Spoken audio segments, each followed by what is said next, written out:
Hello বন্ধুরা, আমার সালাম নিন। আসসালামু আলাইকুম। আশা করি আপনারা সবাই ভালো আছেন ইনশাল্লাহ, এবং আমার প্রত্যাশাও তাই। সেই সাথে আমার প্রীতি ও শুভেচ্ছা নিন। আজ এ পর্যায়ে যে বিষয়ে কথা বলবো তা হচ্ছে মানুষের সবচেয়ে মূল্যবান সম্পদ বা অলংকার হচ্ছে তার চরিত্র। চরিত্রহীন মানুষ কোথাও সমাদৃত নন। এমনকি একজন চরিত্রহীন মানুষও চরিত্রহীনকে ঘৃণার চোখে এড়িয়ে চলে। চরিত্রহীন মানুষ উচ্চ যোগ্যতা সম্পন্ন হলেও সে সমাদৃত হয় না। তাই মনে রাখবেন, অধিক যোগ্যতা সম্পন্ন সত্ত্বেও চরিত্রহীন সমাদৃত হয় না।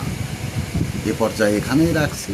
ততক্ষণ পর্যন্ত সবাই ভালো থাকুন, সুস্থ থাকুন এবং নিরাপদে থাকুন। শুভ কামনা নিরন্তর সবার জন্য সবসময়।